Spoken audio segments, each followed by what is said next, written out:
Hi everyone, welcome. What I've decided to do is start a little YouTube blog. Purpose being, I really want to start sharing tips and tricks around body image and any emotional binge eating concerns that you may have. So for those who don't know me and my work, I am a body image coach, emotional eating coach, and I've studied eating psychology as well. So the qualifications are listed on my website, which is michellepowell.com.au. So I have studied eating psychology, I've studied health coaching, I've studied life coaching, I've studied wellness coaching. So I've got all of the qualifications there, but I've also got a load of life experience in these areas as well. So my full story, again, is on my website. The main key points, I suppose, that are important. I have had an eating disorder, so I've had bulimia since I was very, very young, and that started from 7 years of sexual abuse by a neighbour. That brought out body image issues, it brought up food-related issues. The eating disorder was probably at its peak in my 20s and 30s. So I wasn't actually properly diagnosed till I was 35. And then I started my own healing journey. So there's a lot of personal experience around body image, body dysmorphia, emotional eating, chronic dieting, all of the areas of eating psychology that I want to share. And I hope that parts of my journey will be supportive for anybody else out there that's going through some similar challenges. What I'm going to do is make these videos probably a couple of times a week, I'm thinking at this stage.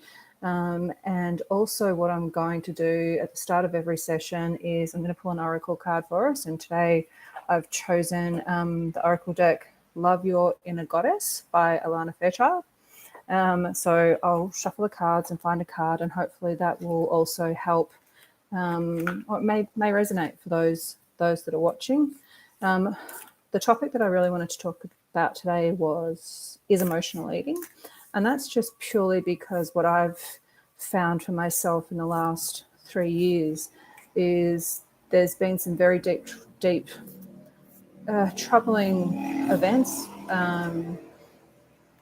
I don't want to use the word trauma because they have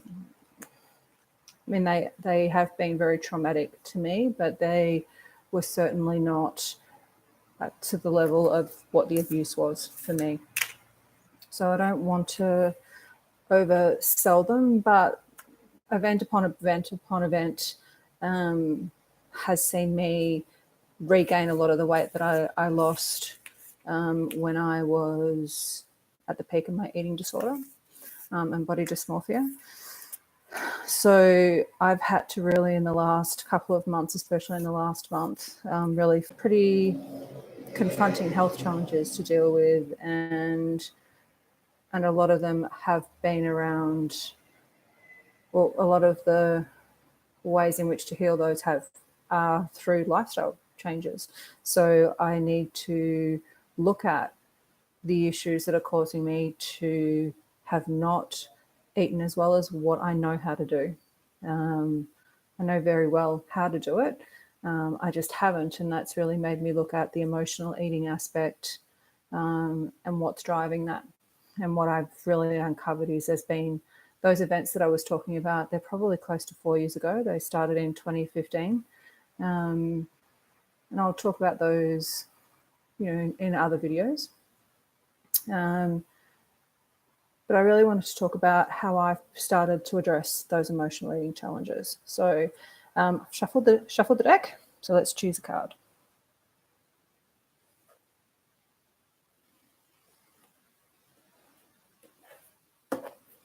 So the card that came up for us is Amalthea.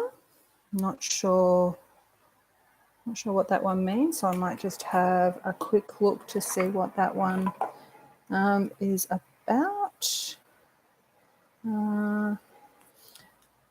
Amalthea, your soul is learning about love. Whether you fully realize it or not, you are breaking free from a pattern of relationship that has not been respectful enough to you and your heart. This includes the relationships you have had with yourself, with others, be they friends, romantic connections, colleagues, or strangers, and even the universe. As you allow yourself to feel worthy and release feelings of hate, shame, guilt, or judgment towards yourself, a new spirit of gentleness, love, and devotion will fill your heart and transform the quality of your connections with others in the universe. A beautiful new world of love is opening up for you.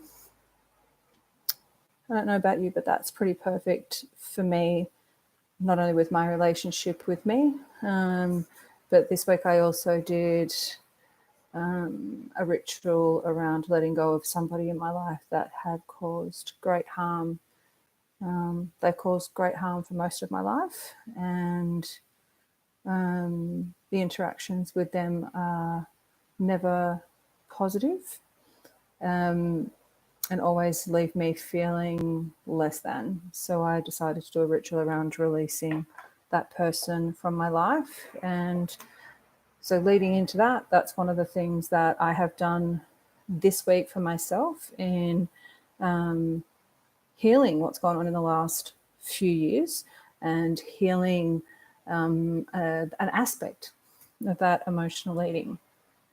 So I had found myself, my drug of choice during the peak of my eating disorder was eating a lot of sweet biscuits, so chocolate coated biscuits or any sweet biscuits. And for those that are not really aware, with any eating challenges that you have, or even when you find yourself craving something after a stressful day or a stressful event, really start looking at what food it is that you are craving and desiring to eat in that moment, because what you'll tend to find is that food is bringing you a level of comfort from another part of your life. So for me, sweet biscuits, chocolate biscuits always remind me of my grandmother. So in my childhood, I spent a lot of time with my grandmother. We had a really strong relationship. And she was someone I felt safe with. And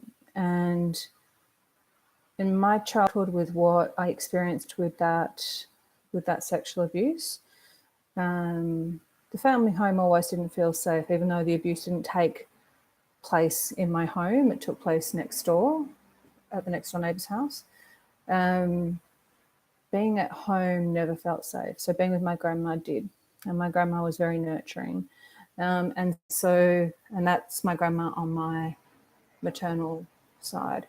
I would stay with her before and after school, and she would, after school, always have a glass of milk and 2 chocolate chip biscuits waiting for me when I came home from school. So for me, with my eating disorder and eating challenges now, the emotional eating, biscuits are still a really core part of what I turn to.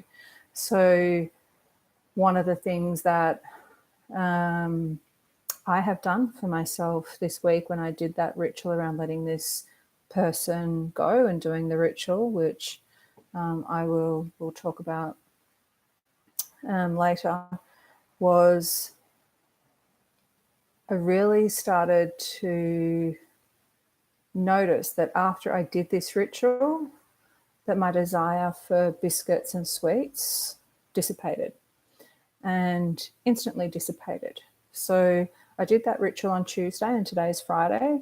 I haven't had any processed sugars at all since Tuesday, and it was interesting that today I started having that desire to have something sweet again, and then I realized, oh, this happened. I saw this in a newsletter that I received. It triggered something in me, and all of a sudden it was like, oh, I still have chocolate biscuits in the cupboard. I could go have one. And I was like, no, let's just sit with that emotion, feel it, understand where it's coming from, and then let it go. And so that's exactly what I did. And that desire has now passed. Now, to support me, what I've also done is buy more fruit for the house. So when I was craving something, I actually just went and grabbed a date and then came and sat down and then was like, I need to journal on this and I need to really feel the emotions that are sitting there behind this.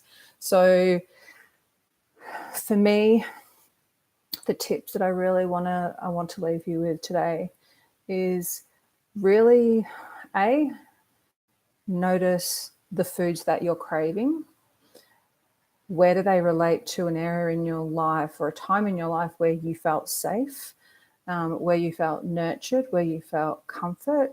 A lot of people with eating challenges always, there's always generally a pattern of foods. It's either obviously sweet or salty, but the salty version is normally cheese, or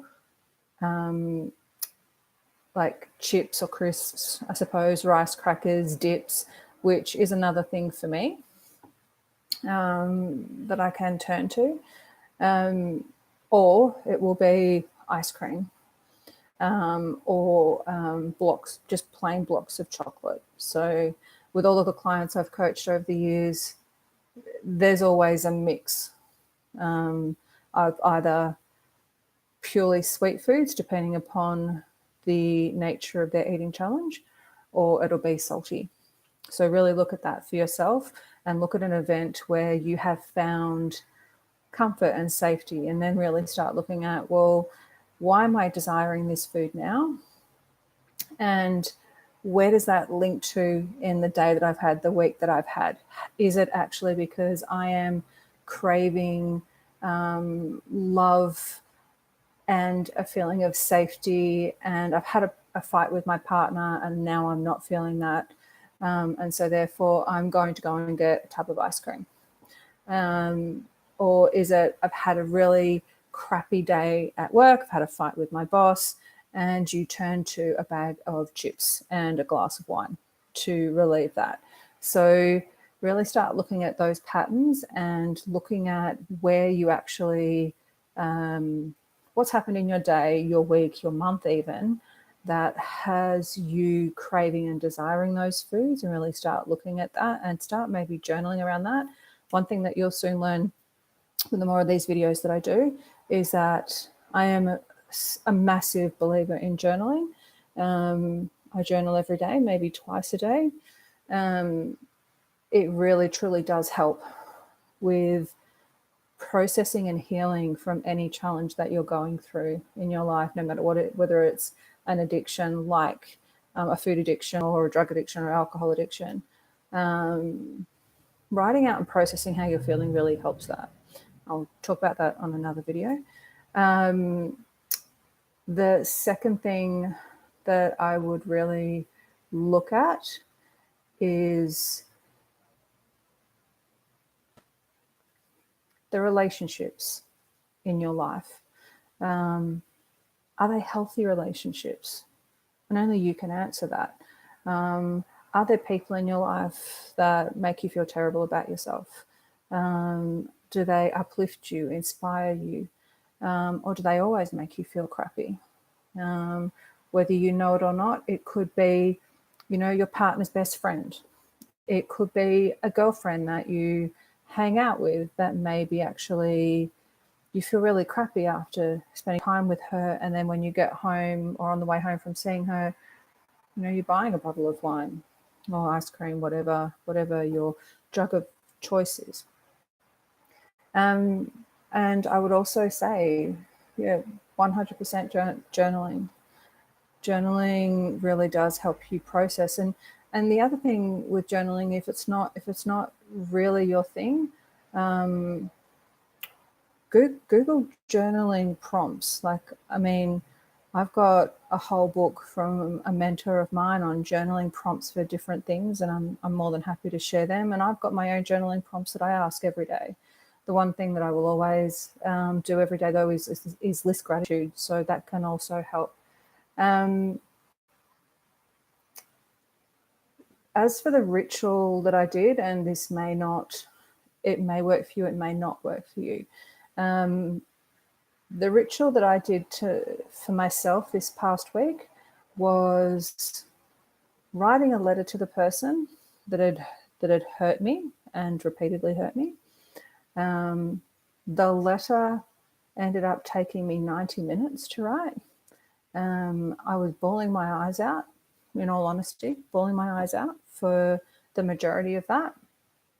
It was just over 5 pages long. And when I had finished writing it, I went and got a steel pot from the kitchen cupboard.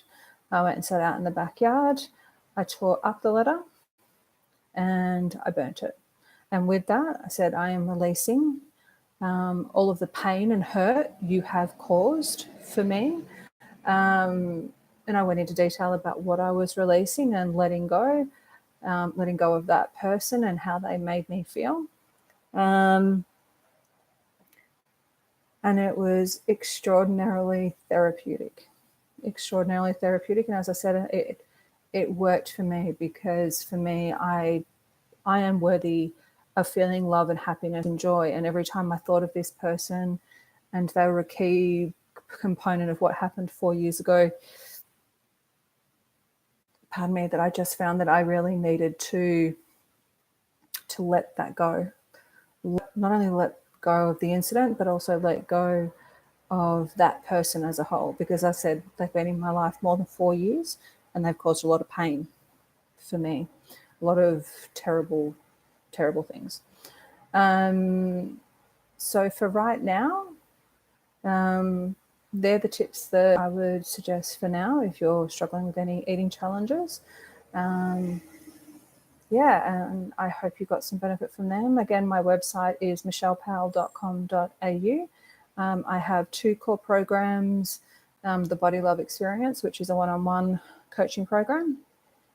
And I also have the Self-Love Soul Sessions, which is also something I'll talk about a lot on these videos, will be around self-care. And the ritual that I was just talking about was an act of self-care for me, because I needed to let that person go. So it was, self-care is not just, having a massage, getting your nails done, having an afternoon snooze, whatever it is. Self-care comes in many different forms. And self-care and self-love are the cornerstones of healing your relationship with food and your relationship with your body. So the Self-Love Soul Sessions is an 8-module program. It's more an online program, but I do have a Facebook group for that I go into each week to support those that are going through the program and answer any questions that they may have. If after watching this you've got any questions, please feel free to put them below the video, and I will answer them as soon as I can. Otherwise, thank you for watching. Have a great day, and I hope this has been helpful. Bye.